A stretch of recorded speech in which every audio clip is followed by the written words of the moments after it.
So, when are you going to stop pretending to be married to a fictional investment banker? My sister, Juliet, aimed the question across the enormous antique mahogany table. The silver of the candelabras glinted, reflecting the predatory gleam in her eyes. Everyone, from my cousins to my father's business partners, paused their conversations and laughed, sharp, loud sounds that felt like physical strikes against my composure. My name is Clara, I'm 34 years old, and I run a small, independent consulting firm specializing in sustainable urban infrastructure in Austin, Texas.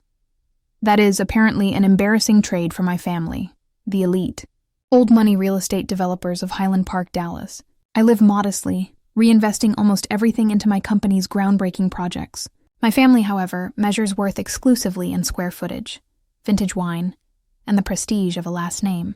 The man Juliet referred to, Daniel, was very real, but he'd been working remotely in remote Patagonia for a year on a massive land conservation deal, and my family, incapable of believing a successful man would prioritize saving wild land over building on it, simply assumed I'd invented him to save face. For the last 15 years, I've lived in the shadow of Juliet's perceived perfection. She stayed close to home, married a lawyer named Marcus, who specializes in corporate mergers, and currently manages Dad's portfolio. Everything I did, from studying engineering instead of finance to prioritizing environmental impact over profit, was treated as a rebellion, a poor life choice, or a deliberate attempt to shame the family name.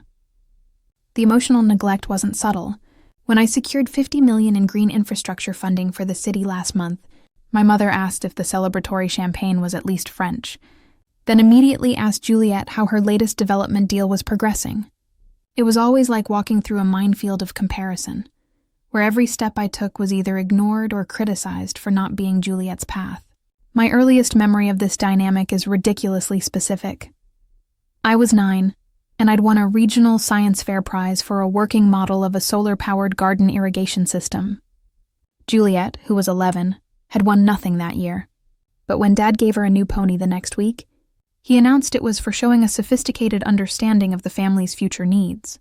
Unlike some people, the pony's name was Sterling. I didn't get the irony until I was in college, desperately trying to prove my worth with a double major in civil engineering and environmental studies. The cost of this constant judgment was high. I became perpetually guarded, choosing distance over confrontation, which of course they interpreted as coldness. Clara just doesn't have the social grace, my mother would sigh to her friends. She's too intellectual.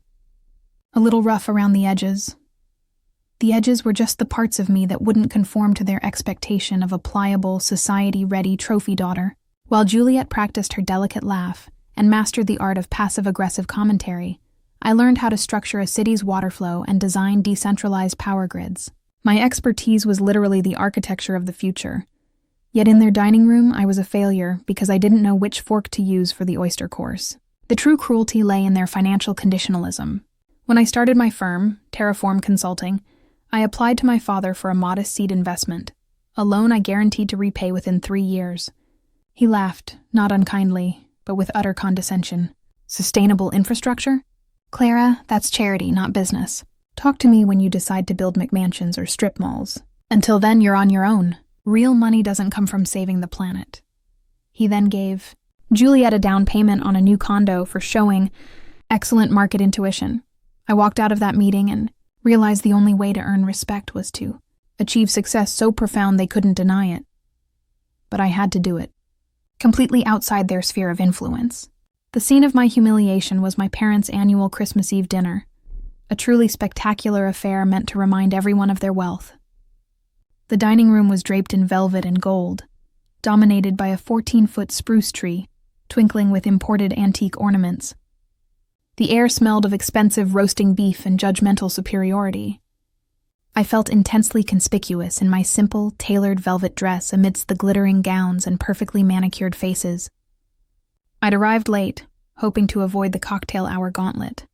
It didn't work. My mother, looking like a flawless porcelain doll in a sapphire gown, intercepted me by the fireplace. "Darling, you look rested. Did you get caught in a rainstorm on the way from Austin? You really must upgrade that little sedan of yours." That was Mom's version of a greeting. The dinner itself was always a calculated social performance. The guest list included the mayor, several prominent bank CEOs, and every competitor my father wanted to subtly intimidate. I was strategically placed next to Marcus, Juliet's husband, because he was the one most skilled at verbally dismantling me without raising his voice. The mockery began almost immediately after the soup course. "Is Daniel finally done saving the endangered field mice this week, Clara?" Marcus asked, stirring his soup with exaggerated patience. Marcus was a corporate shark, utterly focused on profit margins. He couldn't conceive of a powerful man doing work that wasn't immediately visible on the cover of Forbes. "Because I need an introduction. I'm curious how a man who makes enough money to keep you comfortable finds the time to be so eccentric." A ripple of laughter went around the table. "He's wrapping up a long-term project," I replied calmly, cutting into my chicken. I kept my tone level, fighting the familiar surge of internal tension. "It's a complex multi-party land deal. It requires discretion and focus." I could feel the heat rising in my cheeks, but years of practice helped me maintain my neutral expression. "Don't give them the satisfaction, Clara. Don't crack." "Oh, complex multi-party land deal," Juliet parroted, her eyes wide with fake admiration. "That's financier code for he works from his mother's basement and manages a tiny Etsy shop." "Don't lie, Clara. We're family. We worry you'll die alone in a tiny apartment, surrounded by sustainable hemp rugs." She took a delicate bite of bread, her diamond ring, a new, ridiculously oversized one, flashing in my peripheral vision. The cruelty intensified. They weren't just questioning Daniel's existence now. They were questioning my entire judgment. My mother, in a performative sigh, added, "It's just sad, darling. You're almost 35. You need stability. We've set Juliet up for life. We just wish you'd let us do the same for you, instead of clinging to this fantastical life you've built." The assumption was clear. I was still a child needing their protection, a wayward daughter whose little business was destined for failure. The truth was, my small firm was about to close a landmark deal, a deal that would make the kind of money my family only dreamed of building with. But I kept that a secret, focusing instead on Daniel. He'd sent me a cryptic text right before I left for the evening. "Look north, darling. Everything changes tonight." I told myself it was just a sweet, supportive message, but the tension in my stomach refused to ease.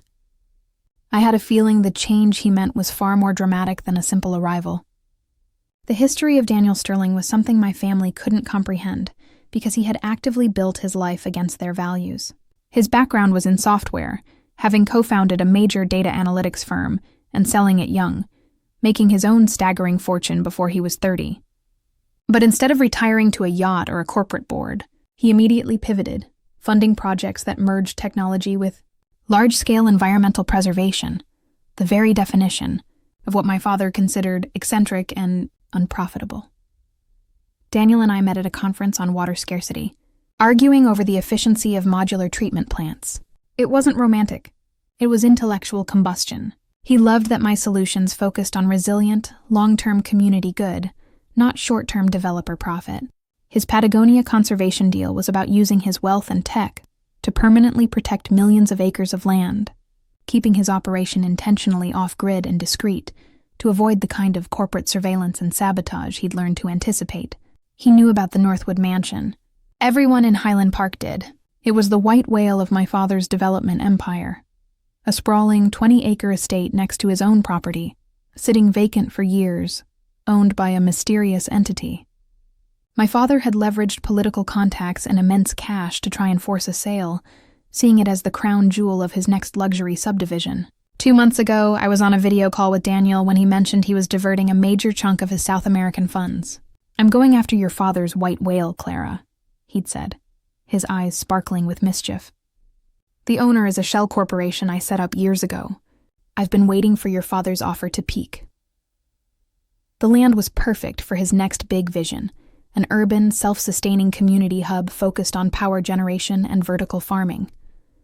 A direct, physical monument to the sustainability my family mocked, built right next to their palace of old money. I'd tried to convince Daniel to wait, to be softer, but he'd been insistent. "Your family needs a consequence they can see, Clara.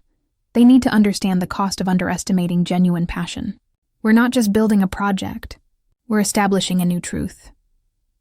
My father decided to deliver the final blow. He leaned forward, his face etched with disappointment. Enough of this pretense, Clara. Marcus did a little digging. Nothing unethical, just checking on our future son-in-law if he existed. There's no verifiable digital footprint for a Daniel Sterling associated with any major financial firm or conservation group large enough to fund the projects you describe. Now I have an offer for you. Drop the charade, apologize for embarrassing us, and I'll personally hire you as a consultant on the new lakefront project. It's a 6-figure salary, stable, and it gets you out of that awful little apartment. It's time to grow up. The silence was absolute. Everyone was waiting for me to collapse, to accept the pity or flee in tears. My fate was sealed, they believed. I was the failed daughter, being offered a humiliating olive branch. Just as I opened my mouth to respond, a low, rhythmic sound began outside, growing louder, a deep, resonant hum that vibrated through the floorboards. The crystal glasses on the table rattled. The effect was immediate and overwhelming, drowning out the string quartet attempting to play a delicate carol in the hallway. My father frowned, annoyed by the intrusion. "What in God's name is that noise?" he muttered, annoyed that the world would dare interrupt his perfectly scripted humiliation. The sound rapidly intensified into a distinct, pulsating thump, thump, thump that seemed to originate just beyond the northern wall of the dining room. It was the sound of colossal, heavy machinery, not a passing vehicle. The light in the room flickered, briefly plunging us into shadow, as if the local grid was already being tested. Juliet rushed to the window overlooking the large private rear garden. The Northwood mansion was adjacent to this side of the house. She gasped, stumbling back from the glass, her expensive wine sloshing onto the velvet carpet. "Dad! Mom! You need to see this. There's a massive construction crew next door." My father and Marcus hurried to the window, their faces registering confusion, then immediate, sick dread. The property next to ours, a sprawling 20-acre estate known as the Northwood Mansion, had been vacant and fiercely protected by a secretive owner for years. My father had spent the last decade trying to acquire it for development. The mansion itself was a piece of Dallas history, but the land was worth 10 times the house. "That's not a construction crew," my father choked out, his voice thin, his hand gripping the velvet curtain. "That's a demolition team. And what is that? That enormous piece of equipment?" He was staring at the heart of the Northwood estate, where floodlights had now been strategically positioned to illuminate the mansion's rear facade. I walked calmly to the window and looked out. The demolition team was wearing specialized uniforms. The ground vibrated with the power of the central machine. Standing sentinel on the massive lawn, where Juliet had once dreamed of hosting garden parties, was a sleek, custom-built construction crane, its long neck pointed toward the historic manor. This machine was less about lifting and more about precision engineering, and standing beside the massive crane, talking into a satellite phone, was Daniel. He was not in a suit. He was wearing expensive, dirt-smudged work boots, Kevlar pants, and a custom-fitted technical jacket. He looked rugged, focused, and powerful. A man who worked with his hands and his brain on projects that dwarfed my father's local subdivisions.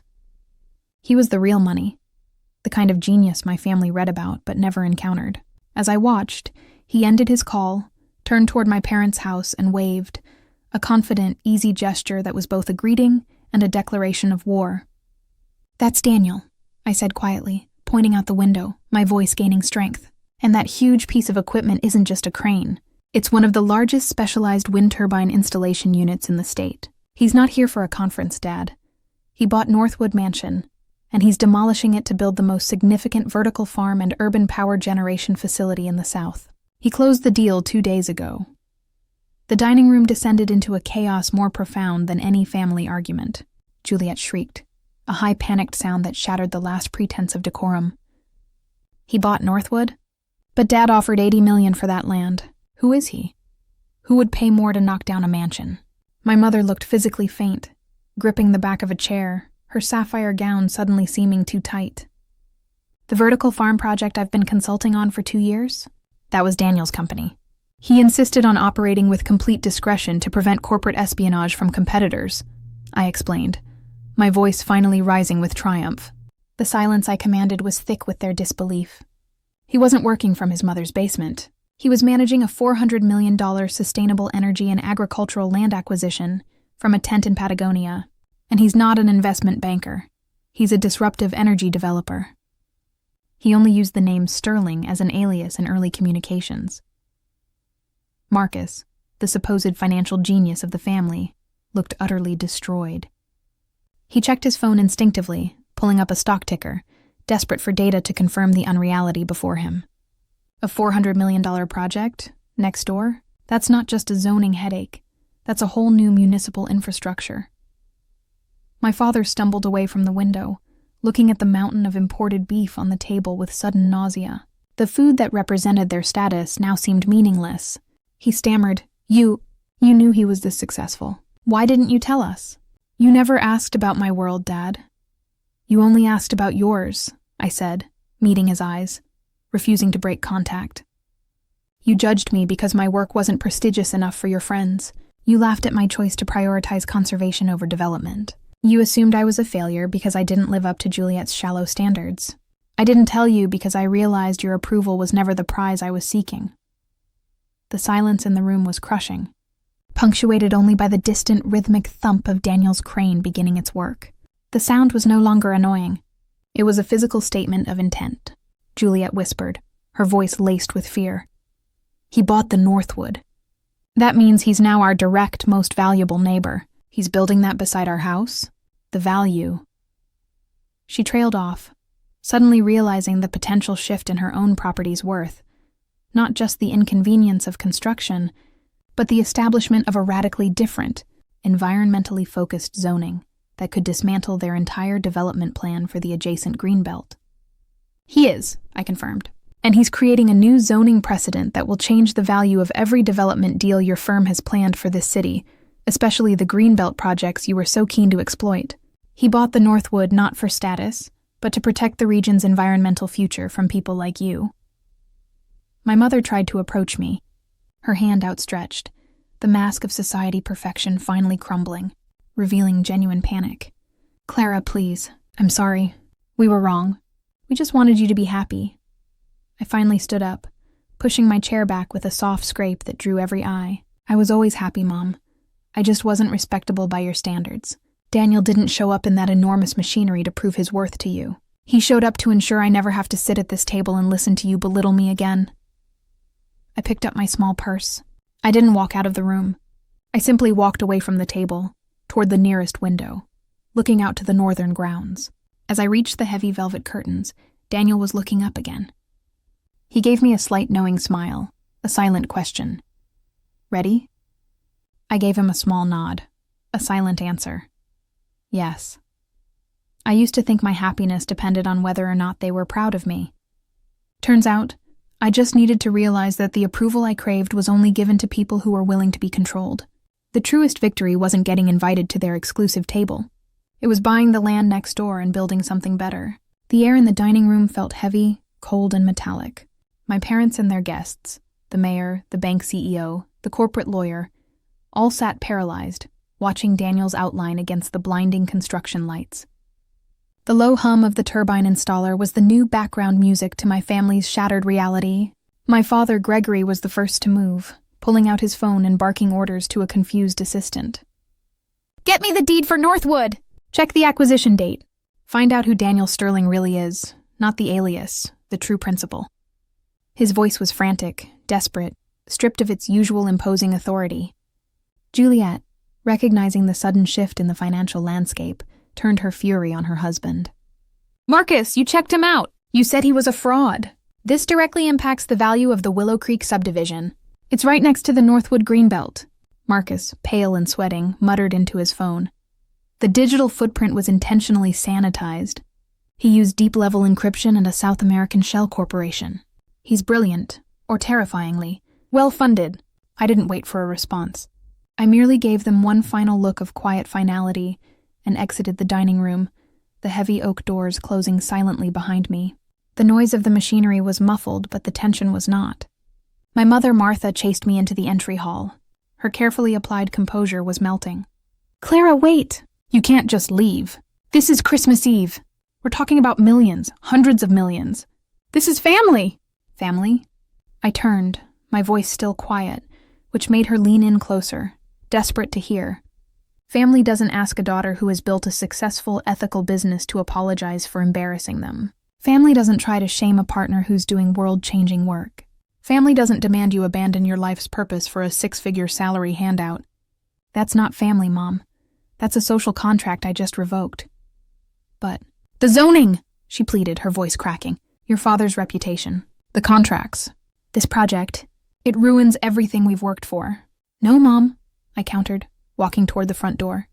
It doesn't ruin everything. It forces you to finally confront what you haven't worked for. You haven't worked for the future. You've worked for a past obsessed with status. Daniel and I are working for a future where people don't have to choose between a comfortable life and a clean planet. That's what you see next door. As I reached the door, Juliet and Marcus emerged, their faces twisted with a mix of fury and fear. If you think this ends with a dramatic exit, you're wrong, Juliet spat. We'll fight the zoning! We'll bankrupt that sustainable circus. I paused, hand on the cold brass knob. You are welcome to try, Juliet. Daniel and I have spent the last 3 months anticipating every single legal challenge your father's firm could possibly mount. Daniel Sterling is a billionaire who prioritizes legacy over quarterly returns. Marcus, you'll find his legal team is already retained. The same team that successfully defended that Amazonian tribe against the global mining consortium last year. You're out of your depth. I opened the door and walked out into the cool Dallas night. I spent Christmas Day not with my family and their ruined dinner, but with Daniel in his sparse, temporary apartment near the Northwood site. He held me close, knowing I was running on pure adrenaline and years of suppressed pain. The sound of the demolition continuing next door was surprisingly comforting. Thump, thump, thump, the sound of change. They're going to come at us with everything, Clara, Daniel said, tracing circles on my arm. The legal filings will start tomorrow. They'll try to appeal the land sale, challenge the permits, claim environmental hazard, anything to stall the wind turbine installation. I know, I murmured. But we have the better argument. My Terraform consulting team has already done the impact studies. We know the zoning loopholes my father's firm left open. This project is airtight. Over the next few months, the battle raged in the Dallas newspapers and city council chambers. The Anderson Development versus Sterling Sustainable Solutions became the local proxy war for old money versus new values. My family launched a furious smear campaign, painting Daniel as an eccentric South American land baron, and me as his unstable, vindictive co-conspirator. The articles called me the green scapegoat and the disgruntled heiress. The irony was exquisite. For 20 years, I desperately wanted my work to be recognized, and now it was, but only as a weapon against my family. My father and Marcus, utterly focused on their reputation, failed to see the trap. They filed an emergency motion to declare the Northwood zoning change invalid, arguing it would destroy the historic character of Highland Park. Daniel and I had been waiting. The day of the hearing, Daniel's lawyers introduced my firm, Terraform Consulting, as the lead environmental and engineering partner on the project. I testified for 4 hours, presenting a detailed, data-driven analysis that proved 2 things. The vertical farm and turbine installation would actually increase local property values over time by providing decentralized, clean power and fresh produce to the entire neighborhood. My father's proposed lakefront development, the one he'd offered to hire me for, was based on exploiting a floodplain loophole that would require massive environmentally damaging dredging. The judge, a pragmatic, elderly woman, sided with us instantly, praising Daniel's commitment and my firm's meticulous engineering. It wasn't just a win. It was an official decree that my life's work, the unprofitable charity, was legally and financially superior to my father's outdated, destructive vision. The true victory wasn't the court ruling. It was the construction itself. Every rhythmic thump-thump-thump of the specialized machinery was a reminder that I was building something real, permanent, and meaningful next door to the people who had claimed I was incapable of building anything at all. Juliet, Marcus, and my parents found themselves living next to the future. The Northwood mansion was completely gone within weeks, replaced by the foundations of Daniel's sprawling vertical farm structure and the base of the massive wind turbine. It was a visible, unavoidable monument to their failure to adapt and my quiet, patient success. Juliet's perfect facade began to crack under the pressure. Her friends started asking why her husband hadn't anticipated the zoning shift. Marcus was nearly fired when his attempt to sabotage the permitting process backfired and triggered a federal investigation into his firm's own historical accounting practices. My mother, Martha, called me weakly, her voice shifting from anger to a pathetic, desperate plea for a truce. "Clara, please. People are talking. Your father is losing clients. Can't you talk to Daniel? Can't he build this somewhere else? We'll match his original offer." "It's not about the money, Mom," I said, always polite, always firm. "It's about the mission, and you don't get to ask me to compromise my mission to save your social standing."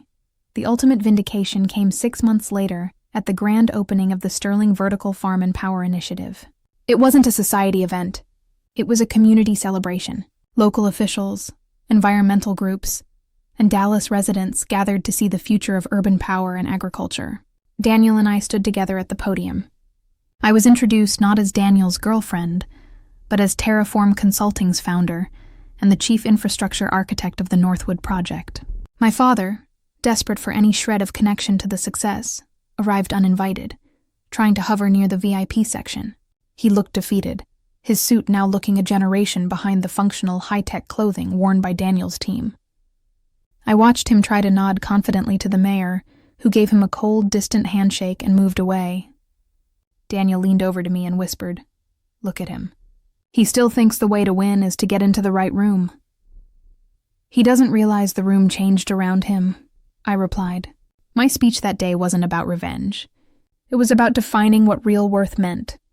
"This land was once sought after for vanity and profit," I told the crowd, gesturing to the towering turbine that hummed quietly over the new farm structure. "Now, it creates food, clean power, and a resilient future for everyone in this community. That is the definition of value, and I am proud to say that I found that value not by building homes, but by building hope." The years that followed solidified the new reality. The Sterling Northwood project was an overwhelming success, sparking similar initiatives across the nation and establishing Daniel as a visionary leader. I, as his chief infrastructure architect, became a respected figure in my field, my firm, Terraform, now valued at a sum that dwarfed my father's entire estate. Juliet's marriage to Marcus collapsed, not because of Daniel or me, but because Marcus's desperation to match Daniel's success led him into disastrous, ill-advised property deals that wiped out their joint savings.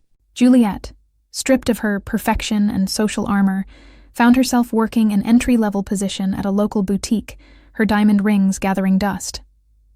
My parents lived out the slow, quiet humiliation of being the old neighbors to the future. They couldn't move. Their house, though still magnificent, was now surrounded by the very symbol of everything they despised. My mother's social life withered as people tired of her bitter defensive stories. I never reconciled with them. I maintained a cordial, distant relationship, answering calls about my father's declining health with professional concern, but never allowing them back into the core of my life. Daniel and I eventually built our own home near the Northwood site, a beautiful, minimalist house powered entirely by the energy we generated. The scar of their emotional abuse never truly healed, but its meaning transformed. It was no longer a wound. It was a compass. Every time I stood on the roof of our new home, feeling the clean wind generated by Daniel's turbine, I remembered Christmas Eve. I remembered Juliet's sneer, Marcus's condescension, and my father's pity. And I remembered the quiet nod I'd given Daniel through the window. The truest victory wasn't the $400 million valuation or the successful zoning appeal. It was the realization that I had built my happiness, my worth, and my love entirely on my own terms, free from their impossible, gilded expectations. I was happy, successful, and married to the man who bought the land next door to build something better.